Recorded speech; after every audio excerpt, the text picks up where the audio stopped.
And we'll fly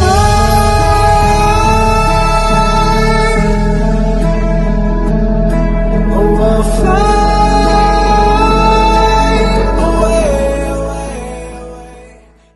Hello, it's your boy Davidoff. Welcome back to Premier League recap. But before I do that, I am going to predict the Carabao Cup third round. Now, I usually do separate prediction videos, but for this cup, the website I use to predict games for Premier League, Champions League, they don't have the cup available for some reason, and I don't know why. So I can't use that website to show my predictions. I'm just going to read out the games and tell you who I think will win. Burton v Burnley. Burnley to win. Blackpool v QPR. Blackpool to win. Bournemouth v Blackburn. Bournemouth to win. Wycombe v Norwich. Wycombe to win. Oxford v Man City. Man City to win. Preston v Middlesbrough. Borough to win. Wolves v Leicester. This could be a good game. Leicester to win. Gonna go for it. Millwall v Fulham. Millwall to win. West Brom v Crystal Palace. West Brom to win. Man United v Derby. Man United to win. Forest v Stoke. Forest to win. West Ham v Macclesfield. West Ham to win. Liverpool Chelsea. By far the biggest one of the rounds. Two big teams going at it. I'm kind of glad, to be fair, as an Arsenal fan, because if one of them goes away, that'll be great. But yeah, Liverpool Chelsea at Anfield as well could favour Liverpool, but I guess it depends who they play, because for League Cup, a lot of the big teams tend to rotate players, but I don't know. Like, will Salah play? That's my question. Will it be Salah? But I'm going to go for Liverpool. Yeah, Liverpool to win that. Arsenal v Brentford. Arsenal win. Hopefully we do win. Tottenham v Watford. Watford win. Everton Southampton. Sorry. For some reason that's being played next week. I don't know why. The other 15 games are this week. That last one is next week. I don't know, but Everton to win that game. So yeah, those are my predictions, and yeah, let's move on to the Premier League recap. Last week I named the episode Arsenal win again, and someone commented it should have been called Chelsea win again.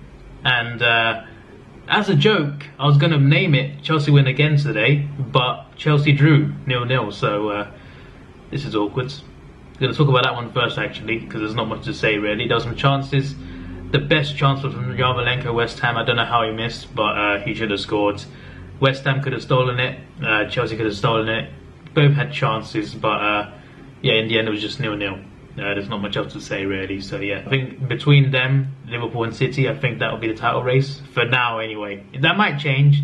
United could come back into it, who knows? But yeah, as for Arsenal, we're not in the title race, I don't think. I think we'll be in the top 4 race. We beat Everton. I did a vlog on that game. I went to that game, so if you want to see more of my thoughts, then go to that vlog. I didn't explain much, to be fair, but basically my thoughts on it were, I'm happy that we're winning. I'm happy that we keep winning. Like, what matters to me is that we win regardless of how we play. Like, if we play bad and win every single game, that's fine by me. But it is still frustrating to see how we defend, because we are making some bad mistakes. And as I said after West Ham game, other teams could punish us. So far, it hasn't happened yet. I mean, City punished us, Chelsea punished us, but since those first 2 games, we won every game. No one's really punished us yet, but we're still making mistakes.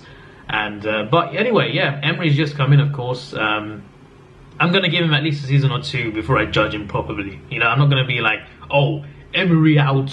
I'm kidding. No one's going to say that now, but I'm just saying, like, I think he needs time, more than just a month. He needs at least a year or 2 to sort this team out, and I think he can do it. But hopefully when January comes round, he signs players. Because if he signs no one, then I'll have an issue. Not with him, but I'll have an issue with not signing players, because I would think, like, why would you not do that? Because I think we need another defender, need a winger. We're crying out for one, actually. And yeah, but yeah, we're not defending well still. And Socrates, our only good defender, has been actually playing well this season. He got injured, and hopefully it's not too serious. Moving on to Man City, Liverpool and Tottenham. Man City won 5-0 in Cardiff in Wales. Absolute domination, battering. Aguero played well, Sterling played well. Mahrez played well. A lot of players played well. They played more like the team from last year. They didn't play like the team that lost 2-1 to Lyon. And yeah, that was a frustrating loss for them, and they responded in the league. So yeah, they need to respond in the Champions League though. In match day 2, it's a big game, and they need to win in match day 2, I think. Because if they don't, then they're under a lot of pressure. You know, if you don't win your first 2 games Champions League. But they'll cross that bridge when they come to it. But for now, in the league, they've done well. A nice 5-0 win for them. As for Liverpool, 3-0 win, pretty comfortable.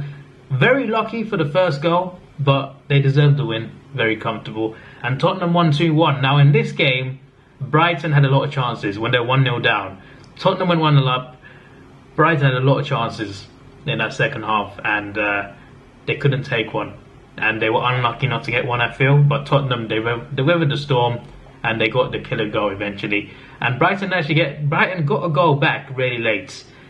Then they had a chance, and they couldn't quite take their chance. So yeah, they could have come back, but yeah, overall a good result for Tottenham. They keep picking up results, and that's what they need. I mean, I said they keep picking up results. They lost the last 2 games, but I mean, like, they needed. What I meant to say is they needed this win. They needed it badly, and yeah, it was hard fought, but they got it. They rode their luck at times, but they got it. Meanwhile, at Old Trafford, Man United drew Wolves. Now, I did not expect this. It's not like a shock. Like, I expected United to not have an easy game in this game. Like, I thought they would not necessarily struggle, but I thought Wolves would give them a good game at least. It would be close. And yeah, it was a draw. Wolves did really well. They could have got another one, actually. They could have stolen the game at the end, but not just at the end, really. Like, in general, there are a lot of chances, and they could have won the game on another day, but they got a draw, and Man United will not be happy with this, obviously. Another setback, I guess. Wolves are on a roll, you know. They drew Man City, drew United, won a few games as well, you know. Regardless of who they play, they got no fear. They're just going for it, and they're playing well, they're doing well. As for Man United, it's disappointing from their point of view, I guess, but yeah, as I said, another setback. And I thought it would be close, but I thought they would win. Like, I expected United to win this game, but yeah, it was a draw. So yeah, not shocking, but unexpected in a way. But yeah, I guess, you know, Wolves had momentum, they were playing well, having a good season so far, so it's not a big surprise really. So, Burnley beat Bournemouth 4-0. That's right, Burnley Football Club. They are known for 1-0 wins, they are known for narrow wins. They play good football, but they don't usually win by many goals. And they won 4-0. Despite not winning any game before that this season. In fact, they hadn't won since April in Premier League. Like, playing against in May obviously, but they won a game in April. Didn't win again until this weekend in the Premier League, so pretty crazy. And they started off struggling. Like, I thought that was because of the Europa League. They were in the Europa League, they were concentrating on that, but in the end they couldn't qualify anyway. But then that was out of the way, and they still lost last week, and I was like, maybe they're set for a bad season this year, maybe they might not recover, but I mean, they're not recovered yet, but they won 4-0. That's a statement there against Bournemouth too. Bournemouth, I thought would struggle, but they've done better than I expected. And yeah, they've just been blown away by Burnley. Just a 4-0 win. I just didn't expect that. But yeah, good win for them. I do quite like them. I think they can still have a good season. They won't finish 7th again. Like, they won't finish 7th again, but I think they can still, like, at the very least stay in the league. I think they can be like mid-table maybe. By the way, you know how I mentioned how that was their first win since April? That was 10 Premier League games in total that they didn't win, and eventually they won. So yeah, that's great. But Leicester beat Huddersfield 3-1. Huddersfield took the lead. Then they gave Leicester scored 3 good goals. Don't get me wrong, they scored 3 good goals. The free kick was good, Vardy's chip was good, but the equaliser from Leicester, great counter-attack. But what were Huddersfield doing? Like, they had the lead, they 1-0 up, they had the lead, and they just threw everybody forwards for a set piece. Like, I've seen Arsenal do that before. Like, Arsenal have done that before with a lot of teams, and it's cost us. Other teams have done that before as well, and I just don't know what Huddersfield are doing. Like, you're in the lead in an away game. It's a tough game, tough place to go, and you're just leaving yourself open leaving yourself exposed at the back, and they can just tear you apart on the counter. Because Leicester have got those type of players to tear you apart on the counter.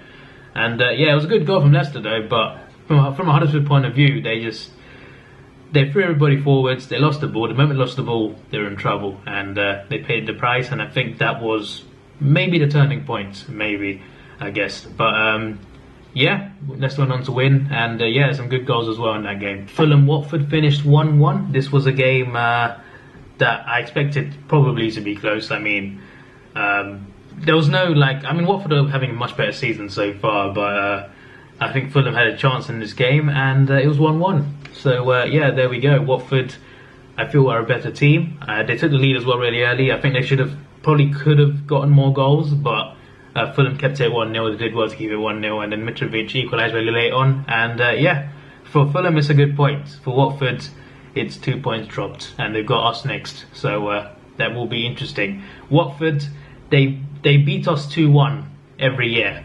So not looking forward to it. 2 of those times were at the Emirates as well, and I was there at both times, and I'm going on Saturday.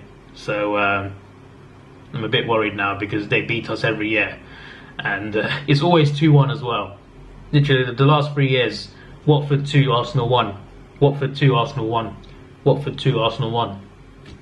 Same score, twice at the Emirates, once at Vicarage Road. It's just annoying. They're just annoying to play against, but I do like them. I like them as a club. I think they're a nice club. But yeah, and there's one more game, Palace 0, Newcastle 0. Not much to say here, to be honest, apart from Zaha. Now, Zaha last week was complaining about referees.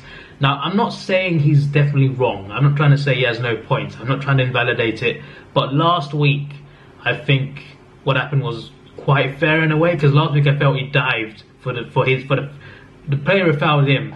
I think he looked for the foul a little bit. I didn't see much contact, and then he made a dangerous foul himself and got a yellow. Fair enough. That was last week.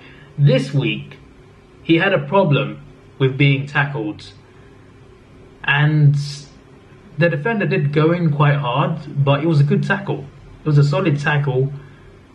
Went for the ball, got the ball. He wasn't studs up, he wasn't two-footed, but Zaha was complaining at the assistant. I'm not trying, like last week I said he was exaggerating a little bit, like he's exaggerating, he needs to calm down, like that's what I thought to myself.